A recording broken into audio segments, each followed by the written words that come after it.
Olá, tudo bem? Vamos falar aqui sobre os vícios de linguagem. Vamos observar então, primeiramente, o que é o vício de linguagem? Os vícios de linguagem são construções que divergem da norma culta. A gente vem estudando a língua portuguesa justamente para a gente perceber aquilo que é a linguagem culta, a linguagem formal. E aquilo que desvia disso, nós percebemos como vício de linguagem, ok? Então, a gente vai ter aqui vícios de linguagem como solecismo, barbarismo, redundância, vários outros. E a gente vai mostrar cada um deles para você, beleza? Então vamos lá, vamos ao primeiro aqui, que é o chamado solecismo. O que é esse vício, né? Solecismo. Ele é um vício, um erro de sintaxe. Pode ser um erro de concordância, de regência, de colocação pronominal, mas a gente vai perceber, houve um erro de sintaxe, a gente entende que é o solecismo, é o vício de linguagem chamado então de solecismo. Venha comigo à tela para você perceber aqui o exemplo. Olha só. Erro de regência, chamado então de solecismo de regência. Ontem assistimos o filme. Na realidade, o ideal, na ideia de ver alguma coisa, é assistir a alguma coisa, não é? Então o verbo é transitivo indireto e rege a posição a. Só que a gente observa muito na linguagem popular, as pessoas falam, assistir o filme tal, mas o ideal é assistir ao filme, ok? Cheguei, quem chega, chega a algum lugar, e não em algum lugar. Então é um vício de regência dizer cheguei no Brasil. Cheguei em algum lugar, e sim, cheguei a tal lugar, beleza? Pedro visava o posto de chefe. Então o verbo visar, na ideia de almejar alguma coisa, desejar alguma coisa, ele é transitivo indireto e rege preposição a. Visava ao posto de chefe, beleza? O verbo chamar, eu chamei alguém. Nesse caso, se o verbo chamar, neste contexto de convocar, ele é transitivo direto. Então, o ideal é o quê? Eu a chamei, eu o chamei, eu chamei você. Então, é um verbo transitivo direto e aí cabe o objeto direto e não indireto aqui com o pronome lhe. Tudo bem? Vendas a prazo, também há um erro de regência aqui, porque neste caso não cabe o artigo a, não cabe crase diante da palavra prazo, que é uma palavra masculina. Então, vendas a prazo, a gente vai observar que só tem a preposição a e não o artigo a, por isso não cabe crase. Sabendo também, né, que crase ela é originária da regência, por isso a gente entende aqui como solecismo de regência, ok? Solecismo de concordância. Lembra que a gente falou que solecismo é um erro na sintaxe? A concordância é justamente um fenômeno sintático. Então, um erro da flexão do verbo em relação ao seu sujeito, a gente vai perceber então que é um solecismo de concordância. Está vendo? Então, o verbo haver no sentido de existir, ele não tem sujeito, e aí o termo não preposicionado ligado a ele é o objeto direto e não o sujeito. Por isso, o verbo haver no sentido de existir não tem sujeito e não pode se flexionar no plural, ok? Então, haviam muitas pessoas, errado, não cabe isso não, tá? Por isso é um erro de concordância.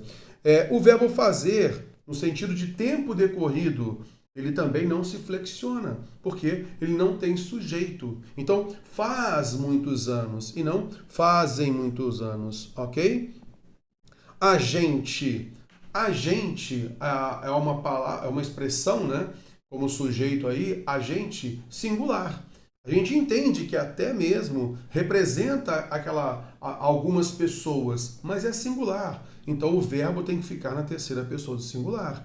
A gente, vamos, a construção é equivocada. Concorda comigo? Então é um erro de concordância, então é um solecismo de concordância. O ideal é a gente vai, correto? Beleza. Tu fostes. Na realidade, a flexão do verbo é tu foste. Aí, se a gente tiver o plural, vós fostes, aí sim é a flexão correta. Tudo bem? Então, tu fostes não cabe, tem que ser tu foste. O pessoal já saiu, e não o pessoal já saíram. Alugam-se casas, tem que ser alugam-se casas, porque aluga é verbo transitivo direto, ser pronome passivador e casas é o sujeito paciente.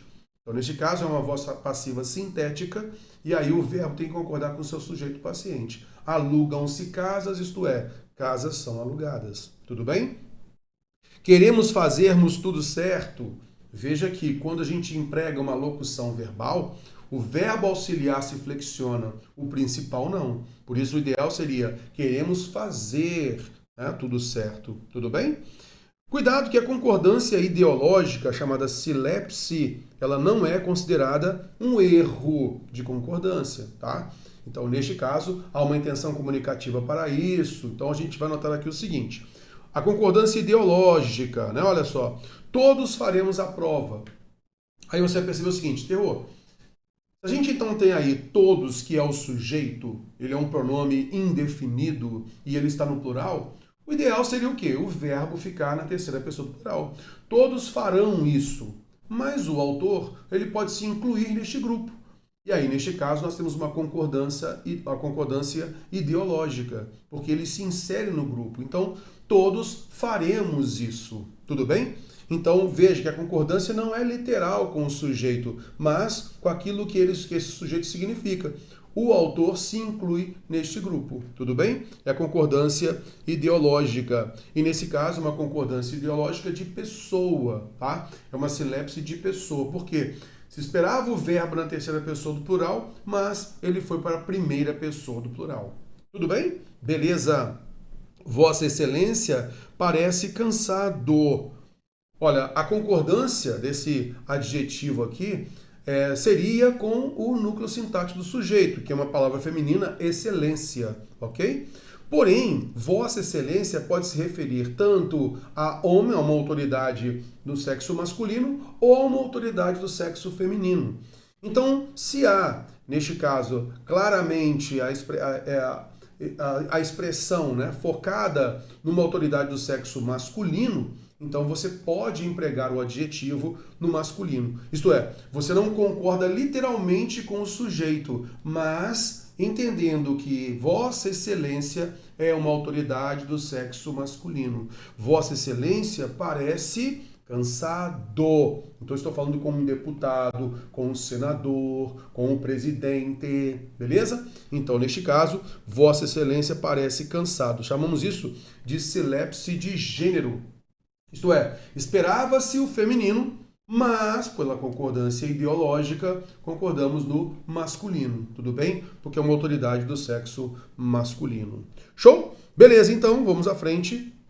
Solecismo de colocação, aí só para lembrar, tá? A concordância siléptica, a silepse, não é um solecismo de concordância, não é um erro de concordância. Ele é admitido e aceito na norma culta, tudo bem? Beleza. Também solecismo de colocação pronominal, né? Então a gente viu lá todas as regras de colocação pronominal. Então, se a gente tem aqui o pronome quem, ele é palavra atrativa, então deve haver a próclise e não a ênclise. Não podemos iniciar uma frase com pronome pessoal oblíquo átono. Então, neste caso, tem que haver ênclise e não próclise. Empresta-me o lápis. Foi João quem me avisou. Está vendo aí? Então, erro de colocação pronominal, chamamos então de solecismo de colocação pronominal. Tudo bem? Beleza, abatemos então o solecismo. A gente agora vai identificar o barbarismo. Então, sempre que a gente vai observar o seguinte, vício de linguagem. A gente estuda especificamente o vício de linguagem quando está previsto no conteúdo programático do edital vício de linguagem, explicitamente, porque aí você pode ser cobrado quanto ao que é o solecismo, a identificar o solecismo, identificar o barbarismo e outros mais, ok? Por isso que a gente vai observar aqui. E ao fim desse nosso encontro, dessa nossa aula, você terá todos para você então revisar. Tudo bem? Belezinha, então, vamos à frente. O barbarismo é o erro relacionado à forma da palavra. O solecismo é um erro de sintaxe. Já o barbarismo, ele tem relação com a forma da palavra. Vejamos então aqui o seguinte. Poderíamos ter então o barbarismo, esse erro relacionado à forma da palavra, no campo da pronúncia. Um erro de barbarismo de ortoepia, tá legal? Então, a ortoepia, A ortoepia é a pronúncia correta de uma palavra, ok? Então, um erro nesta pronúncia, então nós teremos um barbarismo de ortoepia, tá? É essa a ideia. Então, o certo é falarmos digladiar, e tem tanta gente que fala degladiar, né? O certo é falar advogado e não advogado, está vendo? Então, este erro de pronúncia nós entendemos como barbarismo. Então, o barbarismo tem a ver com a forma da palavra, tudo bem? O solecismo tem a ver com a sintaxe, a estrutura, o emprego daquela palavra no campo da oração, tudo bem? Beleza, temos outro barbarismo, que é a prosódia, e é o erro da sílaba tônica, da pronúncia na sílaba tônica. Então muita gente fala equivocadamente, rúbrica. Ah, por favor, faz uma rúbrica aqui para mim. Errado. O ideal, o correto é rubrica, uma palavra paroxítona. Tudo bem? Então o certo é rubrica. Então você fala, se a pessoa pronuncia rúbrica, já sabemos então que há um erro, é chamada silabada, né? É um erro, é um barbarismo de prosódia, tá? Um erro da sílaba tônica. Outra também que muita gente fala, recorde. O Brasil bateu o recorde de tal coisa. Não, o ideal é recorde, é paroxítona. O Brasil bateu o recorde, tá legal? Cuidado com isso. Ainda no campo da palavra, então barbarismo de ortografia, isto é, erro de emprego de letra, ok? Então, ontem não é com H. Então a gente tem aqui ó, a grafia correta, ontem. Escrevendo equivocadamente, é um barbarismo de ortografia. Proeza é com Z, não é com S. Então, se estiver assim, já sabe que é um barbarismo de ortografia. Sem decoreba, mas a gente vai entendendo isso, ok? O barbarismo morfológico, isto é, tem relação com a flexão da palavra. A flexão correta de cidadão é cidadãos. Então quem quem flexiona cidadões, já sabe, é um barbarismo morfológico. O pretérito perfeito do verbo propor é propuseram e não proporam. O verbo reaver no pretérito perfeito é reouve e não reavi. O pretérito perfeito do verbo deter é deteve e não deteu. Está vendo? Então, um erro na flexão da palavra, seja ela um nome ou um verbo, a gente sabe então que é o barbarismo morfológico, que tem relação com a flexão da palavra. Barbarismo mórfico, aí você vai observar que é o emprego de prefixo ou de outro radical, está vendo? Então, neste caso, antediluviano, o ideal é antediluviano. Filmeteca, por conta da palavra filme, né? Mas o ideal é filmoteca, o correto é filmoteca. Monolinear, o emprego equivocado de mono, o ideal é unlinear, ok? Então, neste caso, a gente vai observar o barbarismo mórfico, que tem relação com a formação da palavra, com prefixo ou radical. Tudo bem? A gente vai passeando aqui, vai observando também neste caso, nós temos aqui o barbarismo semântico, ok? Que é a troca do sentido de palavras. A pessoa, então, emprega, por exemplo, a palavra eminente no lugar de iminente. Eminente é superior, elevado, e iminente é aquilo que está por ocorrer. Vejamos. Infelizmente, a situação está caótica e uma guerra civil está iminente e não eminente. Concorda comigo? Não cabe eminente, sim, iminente, está por ocorrer, não é? Beleza, indo à frente. O tráfego na região está intenso, pois os carros ficam parados mais de 2 horas. Olha, o tráfego está intenso, então a gente sabe que é o mercado irregular. Concorda comigo? Esse tráfico aqui é o mercado irregular. Vender algo que é proibido, correto? Beleza. Então, mas olha só, na sequência nós temos, pois os carros ficam parados mais de 2 horas. Opa! Então, neste caso, não se quer dizer tráfico, mas o trânsito, o tráfego, porque os carros estão parados por mais de 2 horas. Então, o contexto me mostra que, neste caso, não cabe tráfico, mas tráfego, tudo bem? Tráfego na região está intenso, pois os carros ficam parados mais de 2 horas, beleza? A gente também tem o pleonasmo vicioso ou redundância. Aí a gente vai começar a perceber o seguinte. Você começa a notar, então, que tudo aquilo que a gente vem estudando, desde fonologia, entender ortografia, acentuação gráfica, as classes de palavras, a sintaxe, tudo isso que a gente vem estudando tem relação com a norma culta. A gente observa aquilo que é a forma ideal, né, de acordo com o padrão culto de linguagem. Tudo aquilo que desvia é o vício de linguagem. Aí você vai observar aqui o seguinte, o pleonasmo. O pleonasmo, ele pode ser estilístico, e aí você vai entendê-lo como intencional. Isso quer dizer que há uma figura de linguagem. Muitos autores acabam utilizando o pleonasmo justamente por estilo, porque há uma intenção comunicativa disso. Mas, muitas vezes a gente emprega a palavra e se esquece do sentido dela e acaba levando a uma redundância. Então, quando a gente, ao escrever ou ao falar alguma coisa, a gente ter essa relação da redundância, a gente repete aquela ideia já colocada, a gente então já tem um pleonasmo vicioso. Então, o pleonasmo ele pode ser um estilo, uma figura de linguagem, mas também pode ser um vício de linguagem. Tudo bem? Depende, então, justamente da intenção comunicativa do autor, se isso tem relação com o texto ou se foi algo descabido. E aí, nesse caso, vai ser um vício de linguagem. Olha só. Se eu entrei, já é para dentro. Concorda comigo? Já é para dentro. Então, há uma redundância falar entrei para dentro. Hoje fizeram-me uma surpresa inesperada. Ora, se é surpresa, é algo inesperado. Encontraremos outra alternativa. Essa daqui, a gente até tem que observar, né? A gente fala muito isso, outra alternativa. Por quê? Quando eu falo alternativa, já significa outro. Por quê? Alter de alternativa já significa outro. Então fica outro, basicamente isso, né? Então, neste caso, eu quero outra alternativa. Aí, um pleonasmo vicioso ou uma redundância, tudo bem? Encarar de frente, muitas vezes a gente vê isso, né? Encarar de frente um problema é um pleonasmo vicioso ou uma redundância, tudo bem? Percebemos isso? A ambiguidade, também chamada de anfibologia.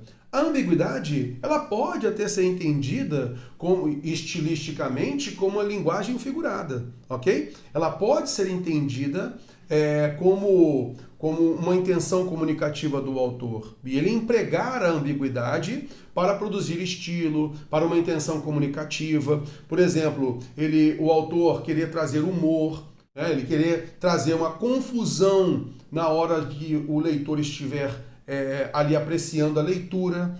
Ele quer trazer uma confusão porque ele tem uma segunda intenção, correto? É basicamente isso. Então ele pode ser estilístico, mas também pode ser um vício de linguagem. Vejamos então aqui o seguinte. Nas frases sem clareza ou com duplo sentido, ocorre ambiguidade ou anfibologia. Então, ambi, marcando pra gente duplo, ok? Então, a frase com duplo sentido. O diretor conduziu o professor para a sua sala. Então, veja bem, para a sala de quem? Do diretor ou a sala do professor? A gente não sabe. Então, neste caso, a gente vai observar que o pronome levou a uma dupla interpretação, ok? Então, neste caso, como a gente sabe que um texto deve ser claro na sua informação, quando há ambiguidade, normalmente é um vício de linguagem, mas a ambiguidade também pode ser um estilo, ela pode ser intencional. Tudo bem? Belezinha, vamos à frente. Estrangeirismo. A gente está recheado de estrangeirismo, concorda comigo? Com a vida da internet, com as multinacionais, né? Então a gente tem muito estrangeirismo, isso vai incorporando na nossa linguagem. Mas vamos lá, olha só.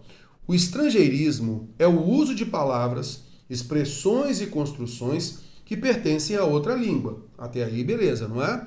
Show! Existem várias palavras e expressões emprestadas de outros idiomas que possuem uma correspondente já de largo uso em português, que traduz de maneira perfeita o que é dito no idioma estrangeiro. Veja só, menu. A palavra menu, ela é um estrangeirismo. Já existe uma correspondente de largo uso na língua portuguesa, que é cardápio. Então, por que usar menu? Neste caso, é uma questão de elegância, você emprestar, então, uma palavra estrangeira e colocar isso lá no restaurante, né? Mas, nesse caso, existe já uma palavra adequada em língua portuguesa, cardápio. Por isso que nós mostramos que aí há um vício de linguagem ao chamado estrangeirismo, ok? Beleza, vem comigo à tela. Gentleman. Existe já a palavra em língua portuguesa que é cavalheiro. Ah, ele é um gentleman. Esse é um vício de linguagem chamado estrangeirismo. Premier, mas já existe primeiro-ministro em língua portuguesa. Performance, mas já existe a correspondente de largo uso que é desempenho. Performance, desempenho, correto? Então, quando há já uma palavra em língua portuguesa que traduz isso, já é de largo uso, o uso do estrangeirismo é desnecessário, por isso visto como vício de linguagem estrangeirismo. Tudo bem? Beleza! Há casos em que o próprio fenômeno que a expressão estrangeira traduz não existe em nosso país. E aí nós acabamos usando esse fenômeno e a nomeação é dada por ele. Então o que acontece?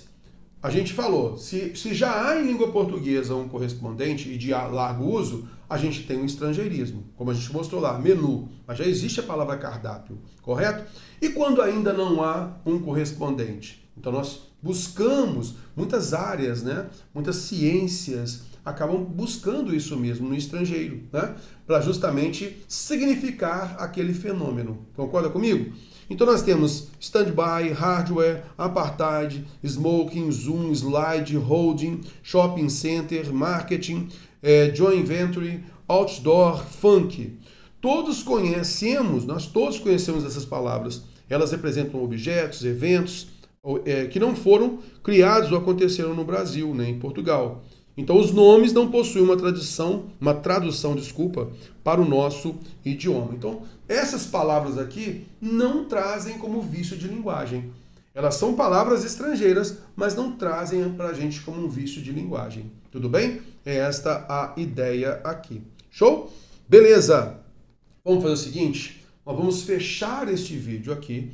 A gente já dá sequência a este mesmo assunto no próximo vídeo. Fechado? Daqui a pouquinho a gente volta.